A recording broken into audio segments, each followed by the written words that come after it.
Salam traders, balik lagi sama saya Andi Firmansyah di channel ESG.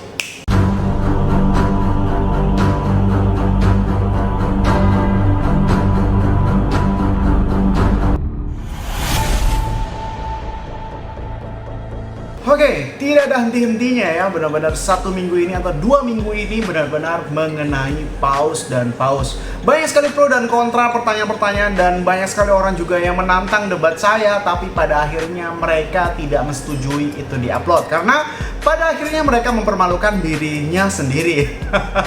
Tapi bagi kalian yang mencoba, silahkan ya, silahkan komentar di bawah ini ya, silahkan ketik komentar di bawah ini dengan komentar yang logis dan sertakan WhatsApp ataupun kontak pribadi kalau memang mau menanyakan atau sekedar sharing-sharing pertanyaan tentang real atau tidakkah sebuah paus itu tadi, oke? Nah, dari beberapa video saya ini, kurang lebih sekitar 4 video ini, tercipta sebuah kurang lebih 2000 komentar ya, yang ada beberapa komentar yang cukup pedas ya, walaupun belum semuanya.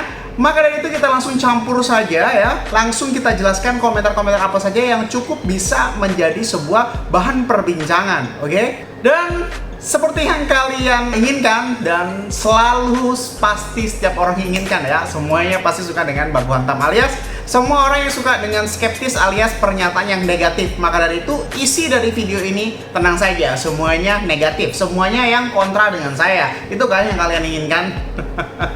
Oke, pertanyaan dari si Rozak SKB ini ya. Yang pertama adalah kemungkinan terburuknya apa bang? Yang kedua adalah jika belum mencapai stop loss 3% sudah lebih dulu turun, pas buka kontrak futuresnya terus naikin lewat spot dan nggak kuat nyampe 3% dulu. Oke, yang pertama adalah kemungkinan terburuknya ya orangnya nggak ada kayak gitu, orangnya kabur atau scam ya. Karena apa?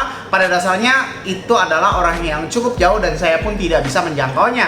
Ya saya sih fair-fair aja, itu adalah kemungkinan terburuknya. Yang kedua, jika belum mencapai stop loss 3% ini nggak mungkin. Karena apa? Sekali lagi sudah saya jelaskan ya, dia mengkontrak 2 open posisi. Satu open posisi di spot sebagai kontrak yang banyak, satu open posisi di futures. Jadi pada saat dia open futures dan spot secara bersamaan, otomatis harga akan langsung ngeplus lebih dari 5%. Akan seperti itu. Jadi kemungkinan kedua ini tidak akan bisa. Karena apa? Kontraknya sudah ada. Kalau lu masih ngotot-ngototan, lu belajar dulu tentang pending order, pending sell order, dan pending buy order. Kalau pending buy order itu sudah di instant sell atau pending sell order udah di instant buy, itu otomatis harga akan menyentuh ke titik itu. Di samping itu, futures sudah siap-siap untuk melakukan software stop loss dan stop profitnya di sana. Jadi kemungkinan kedua ini nggak mungkin banget. Kalau kalian nggak ngerti, berarti kalian masih belum ngerti sistem order pending sell ataupun order pending buy.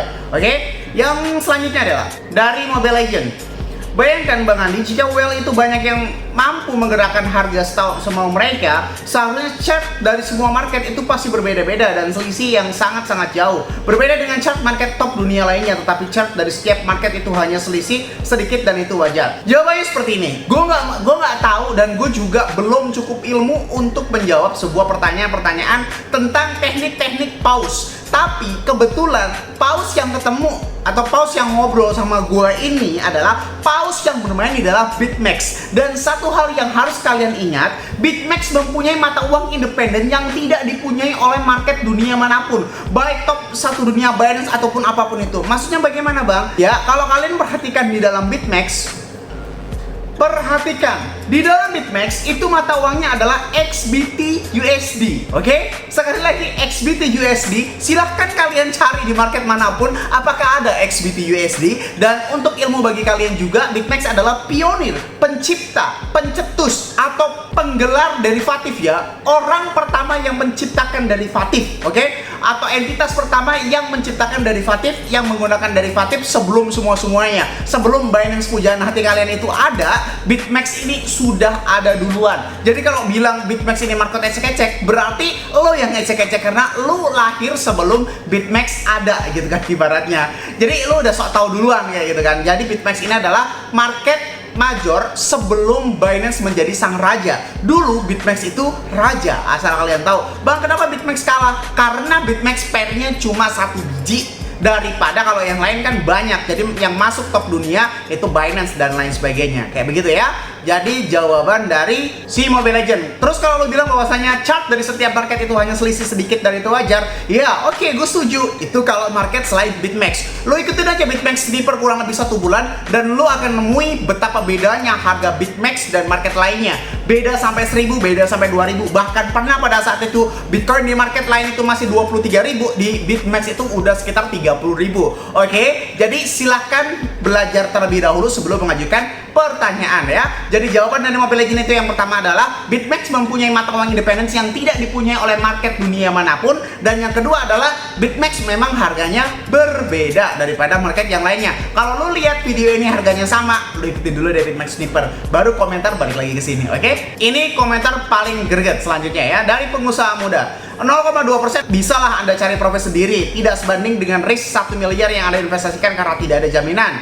Soal Whale, semua pertanyaan Anda sudah benar dan jawaban juga benar. Menurutku ini tidak baik buat Anda, katanya. Jika diberikan profit maka akan semakin percaya, katanya. Skeptis aja tidak cukup, katanya dia kayak gitu ya. Anda harus lebih bersyukur. Anda bisa trading dengan teknik anti loss, itu sebuah anugerah. Dan jangan mau meskipun 5% per hari saudara Anda sekalipun menjadi whales, misalkan, kata dia gitu kan. Sekalipun saudara lo yang jadi whales dikasih 5%, jangan mau, kata dia, oke? Saya tidak ingin Anda down, saya suka dengan konten Anda. Pegang satu teknik dan pakai kacamata kuda. Jangan melirik sana sini agar long life. Sayangnya saya tidak memiliki modal sebanyak Anda. Dan saya selalu menggunakan teknik-teknik Anda ini benar-benar jitu. Anda whales yang sebenarnya. Wih, keren-keren dari pengusaha muda. Jadi ibarat kata dia, analogi, pakai kacamata kuda aja, fokus dengan apa yang ke depan. Kata dia, skeptis aja tidak cukup, oke? Kita harus lebih bersyukur. Keren banget, gue setuju dan gue bener-bener nggak menolak. Ini pendapat lu bro, oke? Dari pengusaha muda ini, thank you banget tentang hal-hal atau nasihat seperti ini. Tetapi sekali lagi, gue adalah orang yang tidak suka berlama-lama di dalam zona nyaman. Asal lu tahu, kalau misalnya lu tahu tentang kehidupan gue di dalam kisah sukses gue berawal dari tukang keripik singkong, tukang bakso, ataupun tukang jualan apapun, dan gue dikasih modal 20 juta, dikasih modal 500 juta, dan seterusnya. Kalau gue suka dengan zona nyaman gue ya, gue akan puas saja. Gue akan puas diri menjadi tukang bakso pada saat itu. Gue akan puas diri menjadi tukang keripik singkong pada saat itu. Gue akan puas diri menjadi, gue modal sendiri 20 juta pada saat itu. Gue akan puas diri dari 500 juta pada saat itu, dan begitu seterusnya ya. Dan setiap orang juga mempunyai impian. Gue bersyukur, pasti gue bersyukur. Setiap hari gue bersyukur, setiap detik gue bersyukur. Gue mempunyai keluarga yang utuh, gue punya istri 2, punya anak-anak yang sehat walafiat, gue punya karyawan yang banyak, gue bermanfaat bagi orang, gue benar-benar bersyukur. Tetapi sekali lagi, gue adalah tipe orang yang tidak ingin selama-lamanya ada di dalam zona nyaman. Ketika ada peluang, yang namanya peluang itu pasti ada dua kemungkinan, gagal atau bangkit lagi. Dalam kamus saya tidak ada gagal, semuanya hanya ada bangkit lagi dan sukses, oke? Gagal di dalam kamus saya ubah menjadi bangkit lagi, karena menurut saya kegagalan itu bukan kehancuran. Kegagalan itu adalah pembelajaran kita untuk menjadi lebih baik di masa depan. Oke, selanjutnya dari Larry No Life. Bang, kita andai aja ya, gimana kalau beberapa pos itu, bahkan semua pos bersatu buat gerakin harga? Bukannya itu akan menjadi power yang lebih kuat, mendapatkan profit yang lebih akurat. Kenapa para pos malah adu mekanik? Oke, ini ada beberapa jawaban. Semoga Anda adalah seseorang yang pernah berbisnis juga, pernah mengutamakan bisnis, dan apapun bisnis itu intinya bisnis ya, bukan kerja ya. Di saat saya masih muda, saya ini pernah punya sekolah ya. Lu nggak percaya ya? Oke, kalau lu bukan kenalan gue, emang lu nggak akan percaya, oke? Lu bayangin aja, gue umur 21 tahun pada saat itu, gue udah jadi direktur utama. Sebelum gue jadi direktur utama itu, gue mempunyai sekolah. Bayangin aja, gue belum sarjana, tapi gue punya sekolah. Gak ngerti maksudnya, gue belum sarjana tapi gue udah punya sekolah. Gue ngedirin sekolah ya, dengan konsep gue ya, tetapi ya didasari dengan tenaga pendidik lain. Tapi semuanya konsep gue, ibaratnya gue adalah motornya, kayak gitu ya. Di situ mengalami sebuah crash, yaitu tidak akan pernah bisa mempunyai dua kepala. Di sisi manusia, di sisi dunia manapun, bahkan di sisi pekerjaan lo aja, lo bayangin aja, pernah nggak sih lo ngebayangin atasan lo sama atasan lo crash? Itu adalah teknik mutlak atau sebuah takdir mutlak yang ada di dunia ini. Bisnis apapun itu, entitas apapun itu, tidak akan pernah bisa mempunyai kepala dua, oke? Apalagi kepala 3, kepala 4, kepala 5. Dan itu semoga kalian paham tentang jawaban ini ya. Kalau pertanyaan adalah kenapa paus nggak bersatu aja? Jawabannya, paus nggak mungkin mempunyai dua kepala. Setiap orang pasti punya kepentingan, dan setiap entitas paus atau komunitas paus pasti ada satu orang kuatnya. Dan lo percaya atau tidak, di dalam sebuah perusahaan, kalau lo nanti punya perusahaan, percaya sama gue, selama ini kalau lo kagum sama orang pinter, kalau lo jadi direktur utama, lo nggak akan pernah ngerekrut orang pinter tersebut. Kenapa? Ketika lo butuhin sebuah karyawan, yang lo butuhin adalah seonggok kaki, bukan kepala lagi. Perusahaan itu ibarat kata badan, guys, oke ya? Kalau lu adalah kepalanya, terus tiba-tiba ada orang pinter banget, pengetahuannya setara sama lu, perusahaan itu bukan mau tambah bagus, tapi akan mempertanyakan siapakah kepala sesungguhnya. Percaya sama gue, lo akan lebih memilih orang yang nggak tahu apa-apa, bahkan orang yang bodoh, tetapi gampang diatur karena pekerjaannya memang cukup seperti itu. Bukan orang yang sok pintar yang akan menjadi kepala yang akhirnya crash dengan Anda selaku pemilik perusahaan. Percaya sama saya? Gak percaya? Silahkan buat perusahaan dan buktikan rekrut orang pintar. Oke, selanjutnya dari sejarah masa depan. Pertanyaannya, kenapa kalian para whales gak bersatu aja? Sama aja. Biar makin enak kegerakin harganya, antar profitnya dibagi rata semua pihak. Untuk nggak perlu was-was akan ada open posisi yang reversal. Well, sebenarnya adalah para exchange itu sendiri, karena mereka bisa membaca semua open posisi para whales tinggal di MT bentar, ikut alur, dah auto profit deh. Anjir, lu nyindir Indodax apa gimana? Aduh, keceplosan. Memang ada ya, Indodax adalah salah satu market yang seperti itu ya. Selama saya main di Indodax itu pada saat pump ataupun dump atau impact itu pasti maintain duluan, dan mungkin sebaik bisa jadi karyawan udah take profit duluan ya. Kalau pertanyaannya adalah, well, sebenarnya adalah para exchange, bisa jadi. Tetapi exchange juga itu ada yang jujur, ada yang tidak. Jadi jawabannya sama ya. Lalu dari Muhammad Khalidin. Oke, mungkin itu secara technical pause bekerjanya seperti itu, Bang. Dengan menciptakan software anti loss, gak untung gak rugi kalau ada yang lawan dari pause berlawanan arah dari posisi dia. Dengan mengambil harga split di spot dengan derivatif. Wih, ngerti banget loh ya. Ketika harga dengan likuiditas rendah, maka whales bekerja. So, dia memang market maker yang membuat harga bergerak. Jadi menurut saya, dia hanya jualan software, Bang, katanya. Kembali lagi ke hukum ekonomi, siapa di situ yang punya barang, dia akan menang. Whales butuh dana buat belanja sebagainya dan bla bla bla. Silakan kalian lihat. Kembali aja ke diri kita masing-masing. Ingat, di atas langit masih ada langit. Gambling jatuhnya kalau banyak-banyak modal, apalagi zaman sekarang hanya modal percaya dari orang yang tak dikenal. Oke, gue setuju banget dengan pendapat skeptis ini, gue setuju banget. Tapi lo tau gak sih bahwasanya subscriber saya ada yang wibu nggak ya kira-kira? Maksudnya gimana? Lo kalau lihat websitenya, lo nggak akan ngerti lo. Kalau lo lihat websitenya, lo akan ngelihat seolah-olah lagi baca Poneglyph One Piece lo. Serius, karena apa? Di semua websitenya ya, terkecuali daftarnya ya, di semua akses-aksesnya itu seolah-olah memang mengisyaratkan ini tidak untuk diakses kayak gitu ya. Jadi websitenya itu benar-benar acak-acakan, bukan acak-acakan dalam acakan gak jelas gitu ya, tetapi bahasanya tidak dimengerti dan bukan bahasa manapun, bukan bahasa ya itu tadi seperti One Piece itu, hanya orang-orang tertentu saja yang emang punya koneksi sama whales. Jadi si website ini atau pause ini ya, website-nya itu tidak dibuka sejelas-jelas mungkin seperti buka layaknya Gigamax gitu kan, yang apa investasi kayak gitu, enggak. Jadi benar-benar dia menutup diri. Dia menutup diri dan bikin orang nggak ngerti. Sekalipun lu tahu alamat websitenya, gue tahu, misalkan gue kasih tahu nih alamat websitenya, lu nggak akan bisa baca kalau lu nggak pakai panduan dari gue. Dan gue juga nggak akan ngerti kalau gue nggak dikasih tahu sama orang itu. Jadi benar-benar ini tuh semacam kayak sebuah lingkaran atau circle orang-orang elit, kayaknya kayak begitu. Sekalipun gue kasih tahu lu nggak akan bisa baca dan nggak bakal ada di Google Translate. Maksudnya seperti apa, Bang? Sekali lagi, websitenya itu memakai kode, bukan bahasa luar, tapi kode. Jadi bener-bener gak bisa diakses sama orang sembarangan. Kata Hanggoro Budi Harjo, jangan percaya om, yang namanya whales itu justru gak gembor-gembor, malahan banyakan diam. Sekelas Celsius, Genesis sampai FTX saja bisa berangkrut. Sebenarnya lo ngikutin gak sih kasusnya FTX itu sampai habis? Gue bingung sama orang yang komentar kayak gini ya. Kasus FTX itu pada akhirnya kalau lo pengen tahu ya, itu CEO-nya itu dipanggil sama beberapa level-level dunia kayak begitulah, pengadilan dunia kayak gitu, dipertanyakan karena diduga ada indikasi ini adalah kesengajaan. Karena pada saat itu kasusnya adalah minted USDT juga, minted menciptakan stablecoin Luna juga, menciptakan Lunanya juga kayak begitu kan, terus begitu seterusnya kayak gitu. Jadi ada sebenarnya ada sebuah indikasi bahwasanya ini memang kesengajaan. Dan yang kedua adalah, sekali lagi kalau gue jadi paus, gue gak akan ngasih tahu lu tentang transparansinya. Karena apa? Lu bisa jadi investor gue, tapi di luar sana lu penjahat atau pengkhianat. Kesalahan mereka adalah mempublikasikan keputusan atau open posisi mereka. Itu aja sih titik. Terus dari The Willy 5514, whale yang ditemui Mas Andi itu whale abal-abal. Whale yang asli itu tidak perlu ngajak-ngajak investasi karena modalnya sudah sangat-sangat besar. Selalu menjaga kerahasiaan, tidak ada pertarungan whale cuma acting karena dilakukan yang sama whale asli atau edit global. Lalu ada yang jawaban yang kocak nih. Lah, terus Elon Musk apa? Lo kira Elon Musk itu bukan elit global? Bener juga sih. Tak kasih tahu kalau main saham itu ada namanya pembagian dividen atau pertemuan pemegang sahamnya, di mana itu dia makan pausnya saham itu. Lo lihat yang punya saham BBCA itu gede, itu elit Indonesia dan mereka nggak gimana-gimana tuh.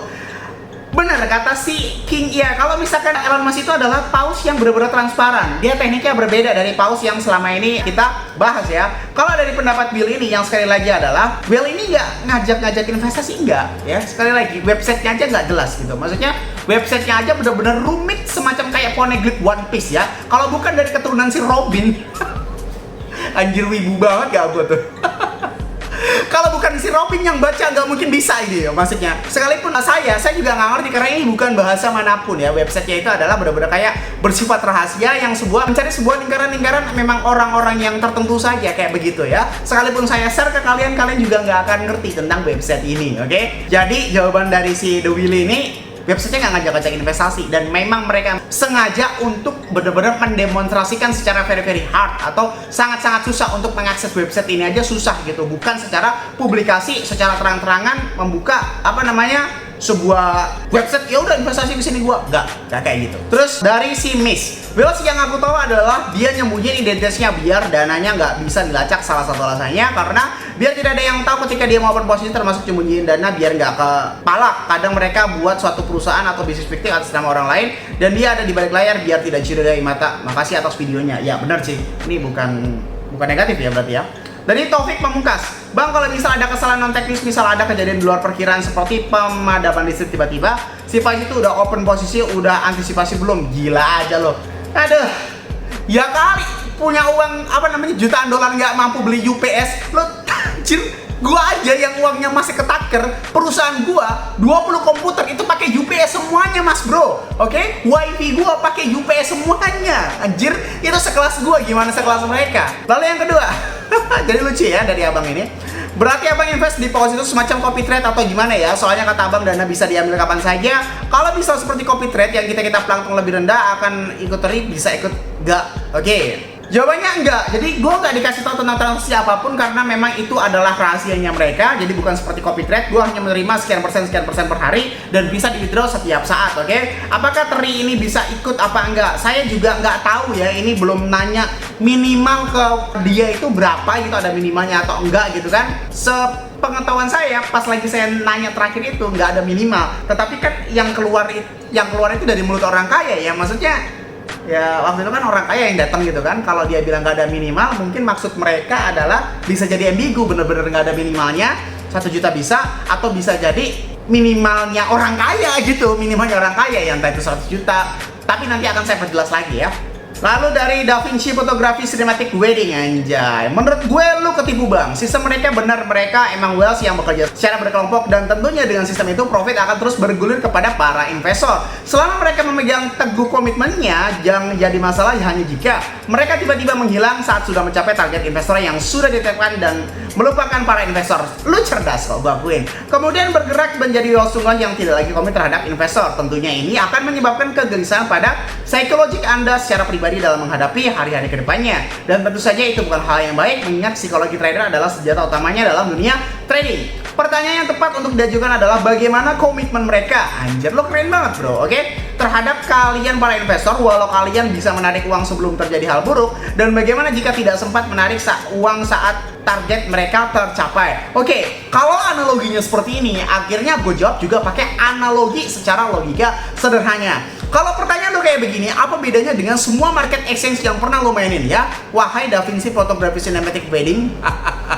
Oke? Maksudnya gimana bang? Apa bedanya pertanyaan lo dengan ini, pertanyakan ke gua, dengan pertanyaan lo ini terhadap semua exchange, baik Indodax, Binance, Poloniex, semua exchange yang ada di dunia yang pernah lo mainin ya, wahai Da Vinci? Gimana? Sama aja kan sebenarnya. Apakah jaminan seandainya Binance scam, lo main, lo kemana ya Da Vinci? Lo kemana?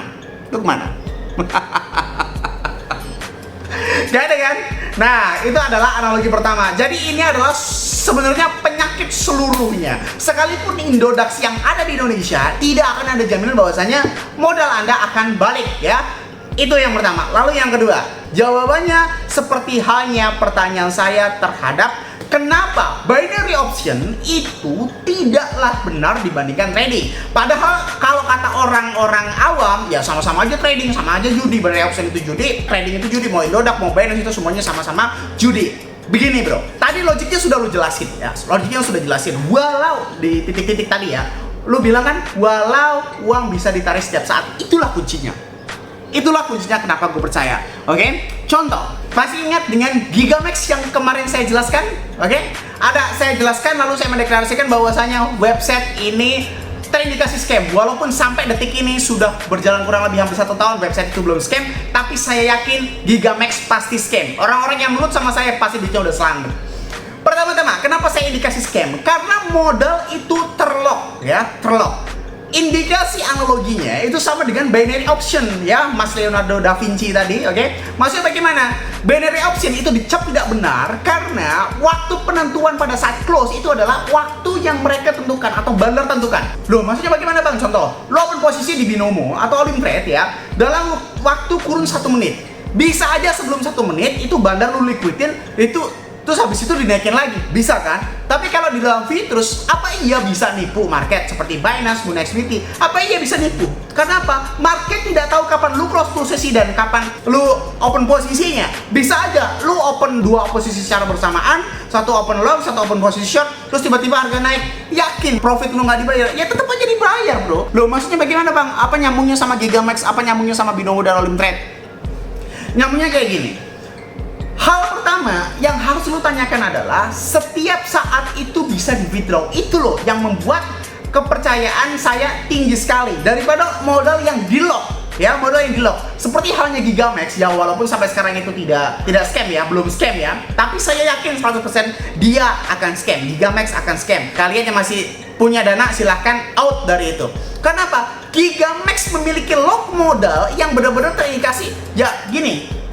Tiba-tiba ya, kalau dalam waktu kurang, kan dia lock modalnya ada yang 3 bulan, ada yang 4 bulan, ada yang 6 bulan gitu kan. Tiba-tiba kalau sebelum 3 bulan ya, dia hancur ya kan. Terus dia tiba scam ya. Kira-kira nih ya, kira-kira apa iya lu sempat nge-withdraw dan apa iya bener-bener terstruktur itu? Maksudnya bagaimana? Begini. Kalau lu withdraw bisa suatu saat, itu kan sebenarnya sama aja seperti exchange yang lainnya. Kepercayaan lu terhadap Binance, Indodax ataupun semua exchange yang lu percaya ya, dibandingkan Gigamax itu kan sama aja. Kalau exchange yang lain itu bisa di withdraw setiap saat, kalau Gigamax itu di lock modalnya, itu kan rasa kecurigaan lu. Dan seperti ponzi-ponzi lainnya ya, pertanyaan besarnya adalah si paus ini kan nggak tahu kapan lu ngambil modal, kapan lu withdraw lagi, kan nggak tahu ya kan. Itulah jawaban dari pertanyaan lo, karena withdraw bisa setiap saat, oke? Jadi pada saat orang paus itu tidak akan tahu kapan nih orang akan ngambil dana. Maka dari itu adalah sebuah kepercayaan yang tinggi, menurut saya adalah nilai plus. Karena kalau misalnya modal di lock itu udah jelas-jelas bahwasanya paus itu nggak benar atau sebuah sistem itu nggak benar. Tapi kalau modal bisa di withdraw setiap saat, apa jaminannya? Emang lo punya indera keenam? Emang si paus itu punya indera keenam? Wah ini orang mau ngambil nih, orang enak apa mau ambil nih. Berarti kan sebuah tindakan yang benar-benar tidak ada negatifnya gitu kan. Ya walaupun masih ada kemungkinan ya, tetapi itu secara garis besarnya adalah pada saat lu ngambil setiap saat, berarti komitmen si paus itu adalah gak butuh komitmen. Komitmennya adalah withdrawnya bisa setiap saat. Itu adalah komitmennya. Karena apa? Withdraw bisa setiap saat itu tidak bisa dilakukan oleh ponzi-ponzi manapun. Semuanya pasti pakai lock modal. Asal lo tahu aja. Lalu selanjutnya dari pertanyaan Ikda, Bang coba perhatikan juga likuiditas di Vitrus marketnya. Intinya si exchange juga nggak akan ngasih cuma-cuma ke Wells karena bukan well croninya. Coba lihat Alameda yang notabene anak emas FTX boncos juga. Jadi seberapa besar Wells yang kemarin baru lu bilang baru 1 juta investor sudah tatap muka 3 jam? Well yes udah billion dollar juga, lihat aplikasi sama exchange-nya. Ininya satu sih, kalau Wells saja pakai stop loss ya kali lu plankton loss doll. Maksudnya gimana? Kalau Wells saja pakai stop loss ya kali lu plankton loss doll. Dari ini masih agak nggak ngerti ya. Kalau yang ini ya, ini sudah selalu saya jawab ya. Kalau Wales yang selama ini lo kenal adalah Wales yang secara benar-benar mempublikasikan, yang dimana notabene pada saat lo ngepublikasiin, lawan lu pasti akan tahu kayak gitu ya. Kalau yang pertanyaan terakhirnya ini nggak tahu sih, ininya satu sih. Kalau Wales saja pakai stop loss, ya kali lu plankton loss dulu. Gue nggak ngerti ini ya apa ya maksudnya. Oke, lalu pertanyaan logik ya dari Bagas Ardian ini, lu cerdas ya tetapi masih harus belajar lagi. Secara logika kalau sudah dikategorikan paus Wales itu pasti sudah mempunyai banyak modal dari awal dan mereka sudah mempunyai sistem software yang dimana jika sudah 3% auto close otomatis jadi nggak bisa loss, jadi selama trading bertahun-tahun yang dimana Wales itu nggak bisa loss, modal dan profit Wales sudah banyak dong bang. Dan kenapa masih mencari investor banyak buat tambah modal? Yang lo tahu adalah sistem kompon, tetapi faktanya tidak seperti itu. Kenapa faktanya tidak seperti itu? Wales membutuhkan karyawan, Wales membutuhkan perputaran uang, Wales membutuhkan investor secara terus-menerus. Kenapa seperti itu? Wales tidak bisa dikompon. Loh, maksudnya dikompon bagaimana? Gimana lo mau ngekompon Bambang kalau withdrawnya itu bisa setiap saat? Skak kan lo? Contoh, hari ini Wales itu mengelola dana $1 miliar. Tiba-tiba besok jadi withdraw. Jadi dikompon di mananya? Lalu, apakah Wales itu tidak membayar karyawannya? Karyawannya itu juga pasti bayarannya nggak main-main gitu kan. Apakah nggak bayar listriknya yang setiap benar-benar 24 jam nggak mati-mati dan seterus berjaga? Asal lo tahu ya, Wales itu nggak tidur ya. Karyawannya itu berganti terus gitu, kayak sip-sipan kayak gitu ya. Jadi pertanyaan sederhana saya juga, kalau lo bilang itu akan itu, ya nggak bakal bisa dikompon lah. Karena apa ya? Withdraw itu bisa setiap saat. Jadi tidak semacam mengikat, kecuali kalau paus yang melock dana 1 tahun, 2 tahun, 5 tahun bisa jadi paus itu udah kaya. Tapi kalau dananya nggak di lock, itu nggak akan bisa ke kompon. Karena apa? Semua udah kemakan sama biaya operasional dan biaya tak terduga gitu kan ya, seperti listrik, seperti kerusakan komputer dan lain sebagainya kayak gitu. Ya mungkin bisa jadi level kayanya mungkin ya ketua pausnya itu ya mungkin punya dana miliaran lah menurut saya. Karena apa? Mereka terus berputar. Beda lagi kalau tiba-tiba ada big investor yang invest tiba-tiba $100 triliun misalnya kayak gitu, ya gue nggak tahu kayak gitu, dan modalnya ditarik selama 1 tahun, bisa jadi Wales itu udah kaya. Oke?